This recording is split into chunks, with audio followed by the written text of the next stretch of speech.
আসসালামু আলাইকুম। এখন আপনারা দেখবেন সংবাদ শিরোনাম। পর শুরু হচ্ছে এসএসসি ও সমমানের পরীক্ষা। অংশ নেবে 18.5 লাখের বেশি শিক্ষার্থী। প্রশ্ন ফাঁস, নকলের বিরুদ্ধে কঠোর হুঁশিয়ারি। সংকটে নিউরোসায়েন্স হাসপাতালে চালু হচ্ছে না 500 শয্যার দ্বিতীয় ইউনিট। অত্যাধুনিক ওটিতে ধুলো রাস্তর, বেড না পেয়ে ফিরে যাচ্ছে রোগী। আমরা অ্যাডমিশন লিখছে কিন্তু সিট নাই, এখানে সিট পাচ্ছি না। এমআরআই মেশিন নাই, এখানে হবে না, বাহির থেকে করে আনেন। এক মাসের মধ্যে আমরা এটাকে সেবার আওতায় নিয়ে আসব। অজুহাতে বেসরকারি 19 আইসিডিতে বেড়েছে কন্টেইনার হ্যান্ডেলিং চার্জ। আলোচনা ছাড়া মাসুল বাড়ানোয় ক্ষুব্ধ স্টেক হোল্ডাররা।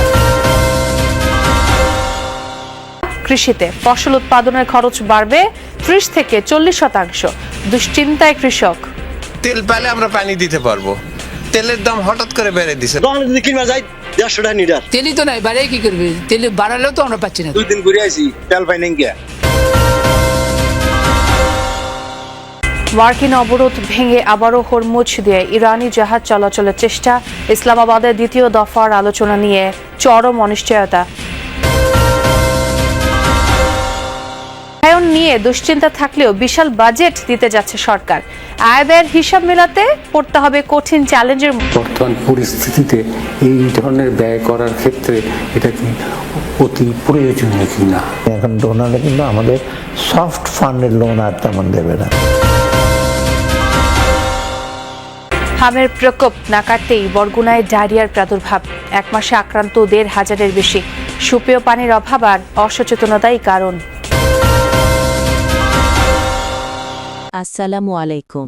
এখন দেখবেন সংবাদ বিস্তারিত। এসএসসি ও সমমানের পরীক্ষা শুরু হচ্ছে আজ। এবার 30,666টি শিক্ষা প্রতিষ্ঠানের 18,57,000 শিক্ষার্থী পরীক্ষায় অংশ নিচ্ছেন। এর মধ্যে 9,30,305 জন ছেলে আর মেয়ে 9,27,039 জন। গতকাল সচিবালয়ে ব্রিফিং করেন শিক্ষামন্ত্রী ও উপদেষ্টা। জানান, পরীক্ষার সময় 3,885টি কেন্দ্রে নিরবিচ্ছিন্ন বিদ্যুৎ সরবরাহের জন্য চিঠি দেওয়া হয়েছে। পরীক্ষার্থীদের নির্বিঘ্নে চলাচলে কেন্দ্র এলাকা যানজট মুক্ত রাখার নির্দেশনা দেওয়া হয়েছে। পরীক্ষা কেন্দ্রে অহেতুক আতঙ্ক সৃষ্টি না করার আহ্বান জানিয়েছেন। আমার কনফিডেন্ট হলো, I am very careful, I am very serious, I mean business. এই জন্য 1980 অ্যাক্ট পাল্টাচ্ছি যে আমরা যারা ক্রাইম করবে, ওই যে প্রশ্নটা করলো, তাদের বিরুদ্ধে আমরা ব্যবস্থা নেব। কিন্তু মিলছে না সেবা, কারণ এখনো নিয়োগ হয়নি জনবল। 4 মাস ধরে প্রায় তালাবদ্ধ জাতীয় নিউরোসায়েন্স হাসপাতালের 500 বেডের দ্বিতীয় ইউনিট। সেবা চালু করতে প্রয়োজন প্রায় 1400 পদ পূরণ। আগামী 1 মাসের মধ্যে নিয়োগ প্রক্রিয়া শেষ করতে চায় স্বাস্থ্য বিভাগ। হাসান মিসবার প্রতিবেদন। স্ট্রেচারে প্রায় অচেতন লাল মিয়া। সেবার আশায় এভাবে পরপর 3 দিন আসতে হয়েছে নিউরোসায়েন্স হাসপাতালে। পেশায় নিরাপত্তা রক্ষী এই রোগীর স্বজনদের বলা হয়েছে বেড খালি নেই। চিকিৎসা ছাড়াই ফিরতে হচ্ছে স্ট্রোকের এই রোগীকে। তাজুল মেডিকেল কলেজ আসলাম, 4-5 দিন দেখা পরীক্ষা করাইয়া, পরীক্ষা রিপোর্ট দেখা আবার এনে দিছে। 3-4 দিন করছি, ঘোরার পরে রিপোর্ট আনছি, পরীক্ষা করাইছি, রিপোর্ট দেখা কোনো চিকিৎসা নাই, ঢাকা মেডিকেল কলেজ যাও। তার পাশে আরো অনেক রোগী স্ট্রেচারে ভর্তির অপেক্ষায়। তারা স্বজনরা জানান, মানসম্মত সেবার কারণে এই হাসপাতালে ভিড় বেশি। প্রতিদিন 40 থেকে 50টি বেড খালি হলেও চাহিদা দ্বিগুণ। সার্জারির জন্য লম্বা অপেক্ষা। এমআরআই এর সিরিয়াল পেতে অপেক্ষা করতে হয় 2 মাস পর্যন্ত। ডাক্তার দেখানো হয়েছে ইমার্জেন্সিতে, ওনারা অ্যাডমিশন লিখছে কিন্তু সিট নাই, এখানে সিট পাচ্ছি না। টিসি যাওয়ার পরে দেখার পর বলেছে যে আমাদের এই জায়গায় সিট নাই, মানে বেড নাই, তোমরা হয় সরোয়ারে আর নাই মেডিকেল হাসপাতালে নিয়ে যাও। টেস্ট তারা লিখে দিচ্ছে, এমআরআই মেশিন নাই, এখানে হবে না, বাহির থেকে করে আনেন। ভোগান্তি কমাতে পাশেই নির্মাণ করা 19টি বেসরকারি আইসিডিতে কন্টেইনার হ্যান্ডেলিং চার্জ বাড়ল 8.5%, যা কার্যকর হয়েছে 19 এপ্রিল থেকে। কারণ দেখানো হয়েছে জ্বালানির মূল্যবৃদ্ধিকে। কোনো আলোচনা ছাড়া হঠাৎ মাসুল বাড়ানোয় ক্ষুব্ধ স্টেক হোল্ডাররা। বলছেন, এতে আমদানি রফতানি খাতে নেতিবাচক ও আমদানি পণ্যের 25% হ্যান্ডেলিং হয় 19টি বেসরকারি আইসিডিতে। রফতানি সব পণ্য কন্টেনারজাত হয় এখানে। এছাড়া বন্দরের রিয়ার্ডে নামা 65 ধরনের আমদানি পণ্য যায় এসব আইসিডিতে। হ্যান্ডেলিং চার্জ বা মাসুল গত সেপ্টেম্বরে এক দফা বাড়ানোর 7 মাস না যেতেই আবারও 8.5% বাড়িয়েছে আইসিডি মালিকদের সংগঠন Bangladesh inland container depot association BICDA. অভ্যন্তরীণ যন্ত্রপাতি পরিচালনা ও পরিবহন ব্যবস্থাপনায় গড়ে প্রতিদিন প্রয়োজনীয় জ্বালানি মূল্যবৃদ্ধির কারণে এই সিদ্ধান্ত বলছে তারা। 19 এপ্রিল থেকে কার্যকর হয়েছে বর্ধিত মাসুল। ডিজেলের মূল্য বৃদ্ধিটা ডিরেক্টলি ইম্প্যাক্ট করে বেসরকারি অফডকগুলোর অপারেশনাল এক্সপেন্সকে। সো ইন দ্যাট পার্সপেক্টিভ ডিপোগুলোকে তাদের অপারেশনাল কম্পোনেন্টটাকে বিবেচনা করে 15% যেখানে ডিজেলের মূল্য বৃদ্ধি হয়েছে সেখানে ডিপোগুলো তাদের চার্জ বৃদ্ধি করেছে। কোনো আলোচনা ছাড়াই এভাবে মাসুল বাড়ানোয় আমদানি রফতানি বাণিজ্যে নেতিবাচক প্রভাব পড়বে বলছেন স্টেক হোল্ডাররা। হঠাৎ করে এই যে মূল্য বৃদ্ধি, এইটা বড় একটা ইম্প্যাক্ট হবে ইম্পোর্ট এবং এক্সপোর্টে।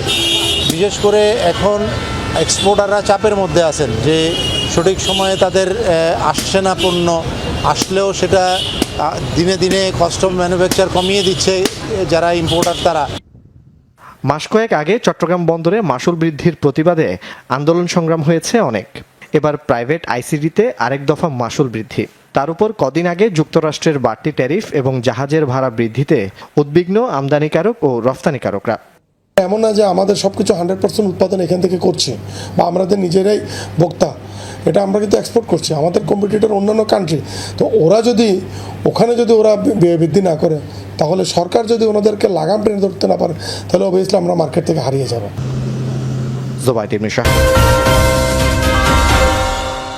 দাম বৃদ্ধির প্রভাব এবার সরাসরি পড়ছে কৃষকের জীবনে।